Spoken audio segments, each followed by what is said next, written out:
નમસ્કાર, વડોદરા વોઇસના તમામ દર્શક મિત્રોનું હું ડૉક્ટર ક્રિષ્ના પાઠક લંડનથી હાર્દિક સ્વાગત કરું છું.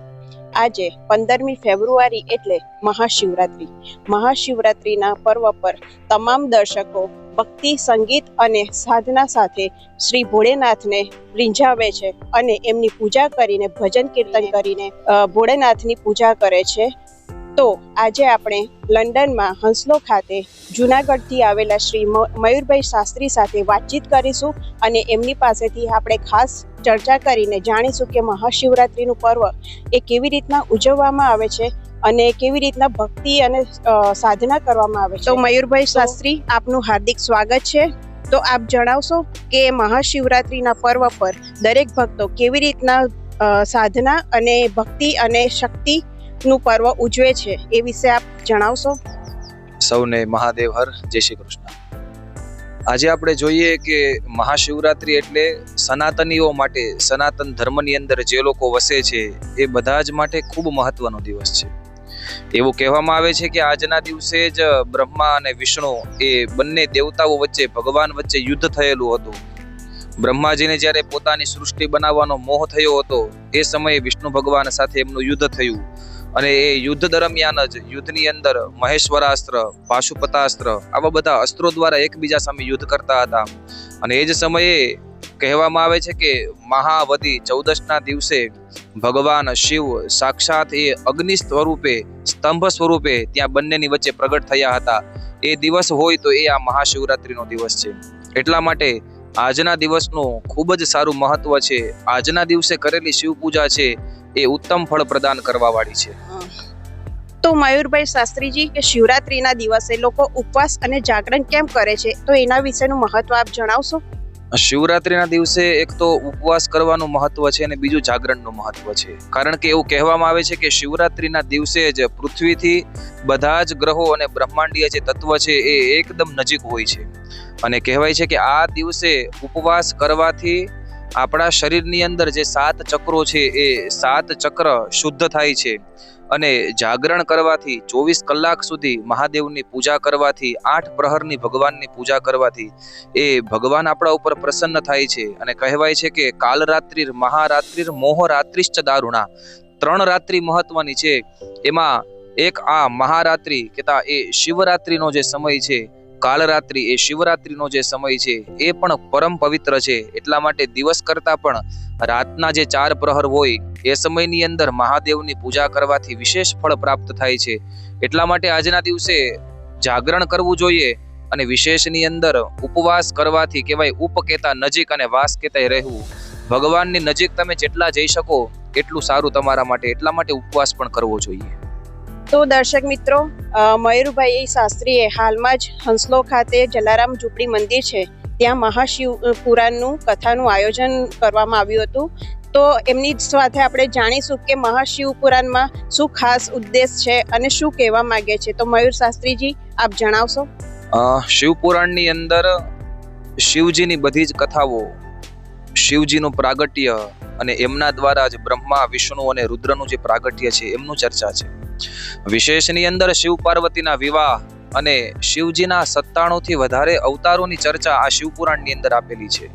ઘણા બધા ભક્તજનોએ 9 દિવસ સુધી આ શિવપુરાણનું શ્રવણ કરી અને મા પાર્વતી અને પિતા શિવ કહેવાય છે કે શ્રદ્ધા અને વિશ્વાસ રૂપી છે.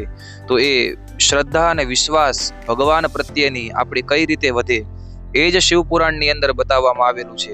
આમ તો કહેવાય છે કે કલ્પ વૃક્ષ સમાન છે. જે પણ ફળની ઈચ્છા હોય એ શિવપુરાણ તમને પ્રદાન કરે છે. તો આ શિવપુરાણની અંદરથી શ્રદ્ધા, ભક્તિ, જ્ઞાન, વૈરાગ્ય આ બધી જ વસ્તુઓ પ્રાપ્ત થાય છે. અને પ્રભુ એ ભાવગમ્ય છે. તમે જેવો ભાવ કરો છો એ પ્રમાણેનું ફળ એ મહાદેવ તમને અર્પણ કરતા હોય છે. તો એ જ શિવપુરાણની અંદર 12 જ્યોતિર્લિંગની ચર્ચાઓ પણ રહેલી છે. શિવજીના અવતારોની ચર્ચા રહેલી છે. ઉમા સંહિતાની અંદર માતાજીની ચર્ચા રહેલી છે. ગણપતિજીની, સ્કંદ કેતા કાર્તિક સ્વામીની ચર્ચા છે. અને વિશેષની અંદર તો કહેવાય બિલીપત્ર, રુદ્રાક્ષ અને ભસ્મનું મહત્વ પણ લખેલું છે કે જેના દ્વારા શિવ ભક્તોની શ્રદ્ધા અને વિશ્વાસ એ ભગવાન પ્રત્યે વધે. ખૂબ સરસ વાત કરી મયુરભાઈ શાસ્ત્રીએ. તો મયુરભાઈ શાસ્ત્રી, આજે આપણે જાણીશું કે આજના યુવાનો માટે શિવ મહાપુરાણનું તત્વ એટલે કેટલું મહત્વ છે તે વિશે આપ જણાવશો.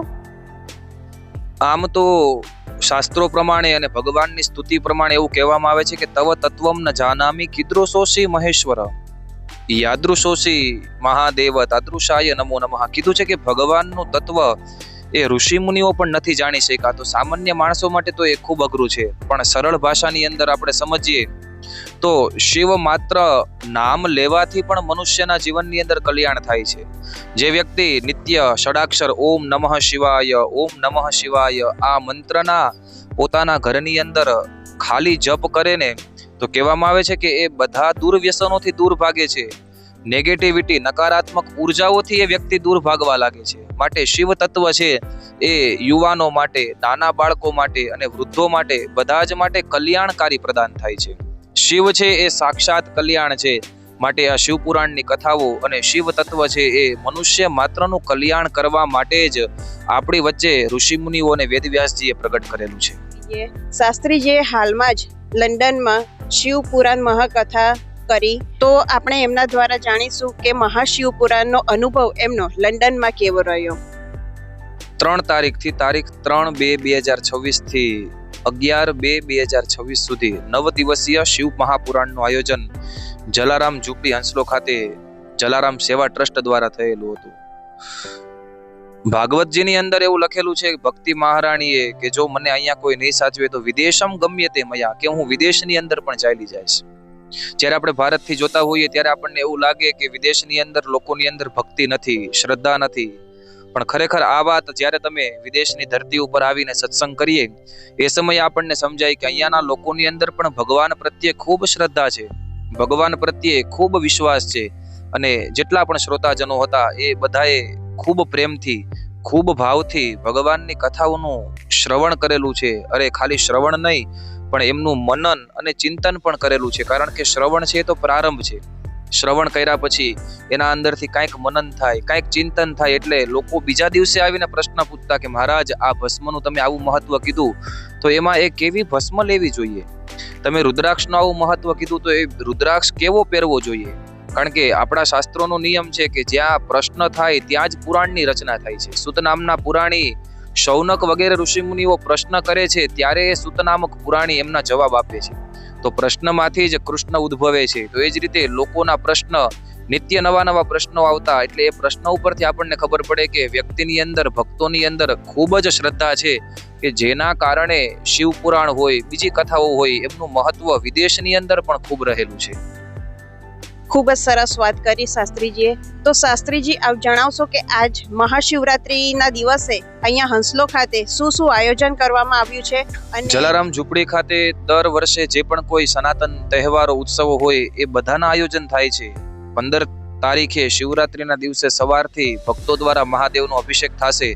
બપોરના સમયે આમ તો 365 દિવસ અહીંયા ભગવાનનો મહાપ્રસાદ પ્રારંભ હોય છે, ચાલુ હોય છે, પણ આ દિવસે વિશેષ 1500 થી 2000 લોકો સુધી ફલાહારની વ્યવસ્થા, બધાને ફલાહાર મળે અને બધાને શિવ પ્રસાદ મળે એ ભાવથી એ દિવસે પણ પૂર્ણ દિવસ સુધી આખો દિવસ અભિષેક અને સાંજના સમયે ભગવાનની મહાઆરતી રાખેલી છે. આવા જ ઉત્સવો આ મંદિરની અંદર પ્રારંભમાં થતા રહે છે. અને કહેવાય છે કે આવનારા સમયની અંદર માર્ચ મહિનામાં રામનવમીની પહેલા રામકથાનું પણ આયોજન જલારામ સેવા ટ્રસ્ટ દ્વારા થઈ રહ્યું છે. તો દર્શક મિત્રો, ખૂબ જ સરસ વાત કરી શાસ્ત્રીજીએ, ખૂબ જ ધન્યવાદ. તો આ સાથે સાથે ભગવાન ભોળેનાથ મહાશિવરાત્રીના પર્વ ઉપર દરેક દર્શક મિત્રો અને દરેક ભક્તો ઉપર આવી જ સુખ, સમૃદ્ધિ અને ભક્તિ વરસાવે એવી મારી અભ્યર્થના. લંડનથી doctor Krishna Pathak, Vadodara voice, London.